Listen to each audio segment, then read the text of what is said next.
किथां थी कोन दारू ऐं दवा दिल जे ज़ख़्मनि जी। ॿुधी तुंहिंजो सॼण तो वटि हलिया आयासीं।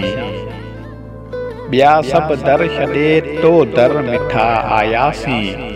करण दिलड़ीअ जी दर्दनि जी दवा आयासीं। रुगो तुंहिंजे निहारण सां झको थी दर्द वयो दिल जो। यकीनन तो वटां थींदे शिफ़ा आयासीं। ख़ुदा शल दिलरुबा तोखे जुड़ियो जीअरो रखे जग में। इहा तो लाइ घुरी दिल पर दुआ आयासीं। ॾेई छॾी ज़िंदगी नई सिर तूं साहिल खे। चङो थियो जो असीं तो वटि सिधा आयासीं। चङो थियो जो असीं तो वटि सिधा आयासीं।